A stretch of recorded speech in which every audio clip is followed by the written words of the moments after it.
and if at all there's some conscious decision on pruning of their corporate extensions. I understand we also have Siddharth Purohit. He's a senior analyst at Angel Broking. Good afternoon, Siddharth. It's good to have you. What is your first reaction to these numbers? Was it already baked in, or do you think it has been a little more severe on the downside? See, the rise in gross NPA has been quite surprising. If you see in the absolute term, the net rise has been close to 21,000 crores, which is really on a very higher side. And assuming there would be some upgradation recovery, then the gross slippages should have been on a even higher side. And accordingly, the bank has taken the provisioning. And the provisioning, what we were expecting has been, the reported number has been much higher than what we were expecting earlier. But now what, basically, I'll not look at the bottom line number or the loss number, what they are reporting. What I would be looking forward to listen from the management is that whether this increase in provision and the recognition of NPA during this quarter clears all the asset, probability of not further recognition in the coming quarters, or maybe whether the large part of the restructured book already has been recognized as NPA during this quarter, because apparently this indicates that should have been done. If that is so, then possibly there would be more clarity. But what I would also look forward is that what is the SMA2 numbers that they are going to guide for, because if there is higher numbers still pending, then possibly there could be pain going ahead. But given the current numbers, what they have recognized during this quarter, it seems, that, they should have recognized large part of the trouble in this quarter itself. So I think the provisioning number has been very, very high, but I would take it in a, rather in a positive to neutral way, that they have recognized the problem and provided for it. Right, Siddharth, the stock is sustaining on a very flattish kind of a level at the moment. It could be short covering, but do you think that looking at the earnings, a few funds or few major investors feel that the worst already has been factored in, and this would be the last leg of the major provisioning numbers, and this would be behind us from here on? See, as I was telling you earlier, maybe till Q3 had a restructured book of close to 35,000 crore. Okay, so it is when I see that absolute amount of NPA rise, it is fair to assume that a large part of that should have fallen into NPA. And also, the AQR amount was also left to be recognized.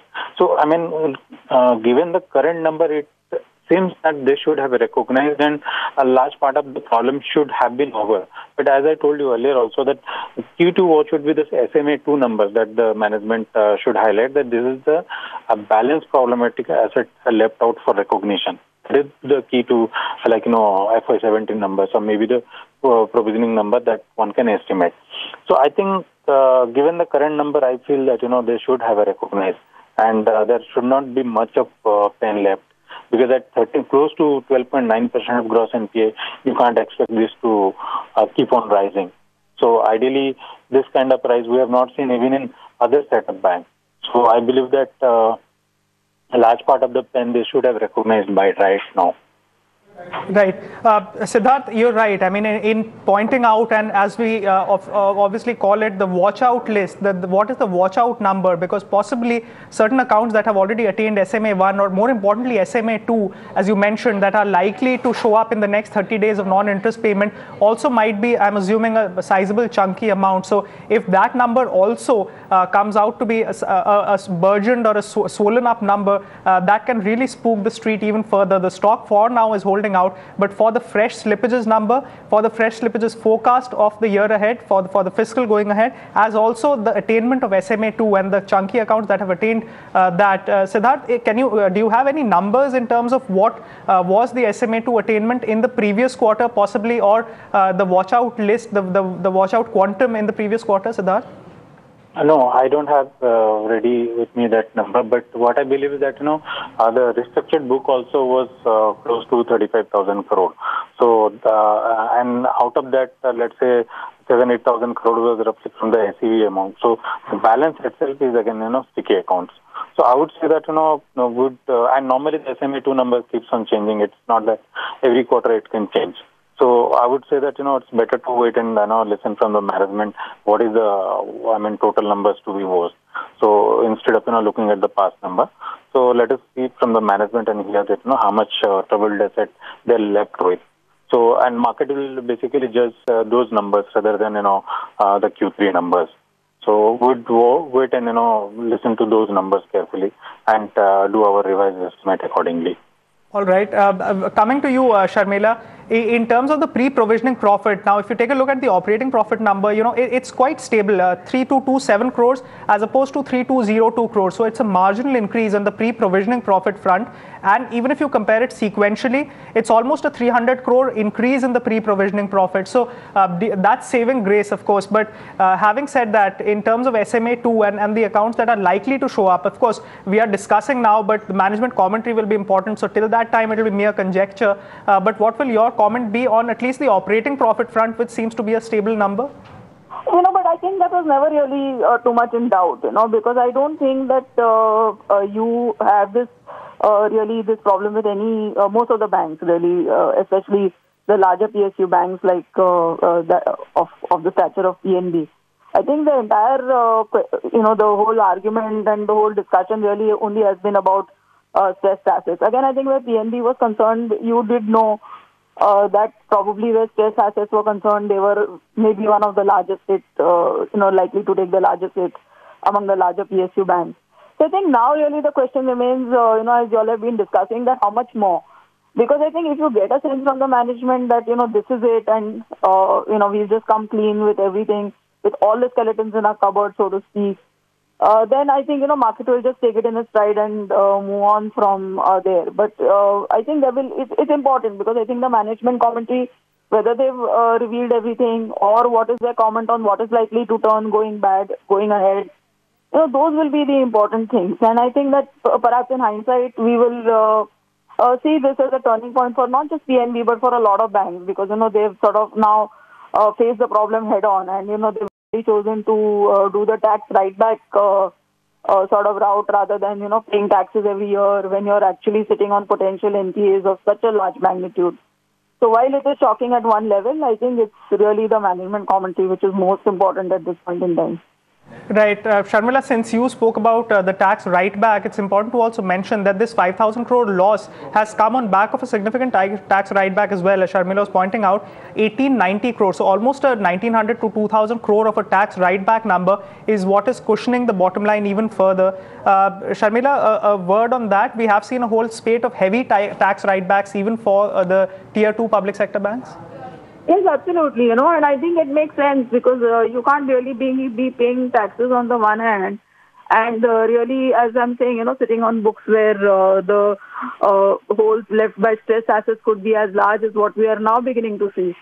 So I think when you start sort of taking a look at how you need to go ahead, that becomes a very important thing because there's no point in sort of declaring a profit of, a couple of thousand crores or whatever you could have done if you had, and paying some tax on that and then, sitting on a book which has such a large stressed asset. So in a way, I think that what is happening is for the best. Right. Also, in terms of loan book growth, Sharmila, the estimates consensus hovered around 10 to 11%. I would want to know what estimates, if there is any that you were working with, because it has come in at around 8.4%. So that has, in my opinion, marginally undershot the consensus. Yes, seems to be. But I think that again, this the overall current environment. Could be the possible reason why we are seeing a slightly lower than expected loan growth. So I'm not too disappointed by that. As I'm saying, the only disappointment for me was that the asset quality has weakened to a far larger degree than I would have expected it to.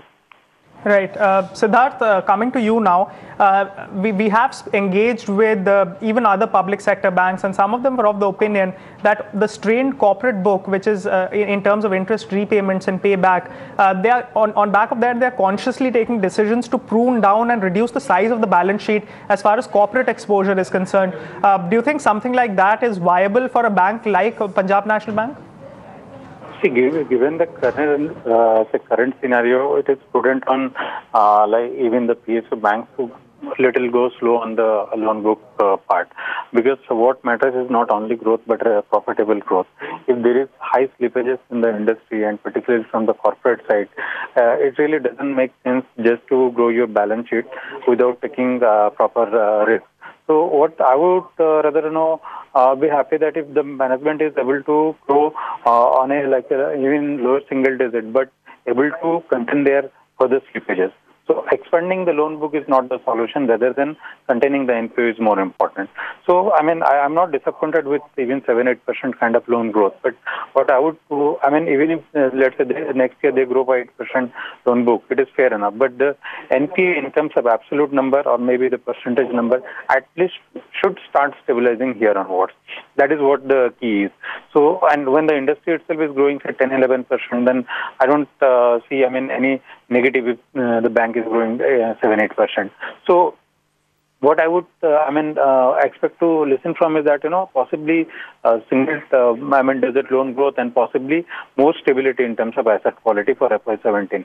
Possibly once the book is clean, their balance sheet is clean, then from FY18 onwards they can think of expanding their loan book in an aggressive way. All right, Siddharth, we leave it at that, but thank you so much for joining in, Siddharth, as well as Sharmila, for a quick take and the first cut on Punjab National Bank numbers. Optically, the numbers seem to be really ghastly and atrocious in terms of asset quality and even in terms of the huge provision number, which is bumped up by 7,000 crores compared to the previous quarter. But possibly, as even Sharmila and Siddharth were pointing out, they might have provided a significant quantum over and above even the AQR requirements, because in the previous quarter,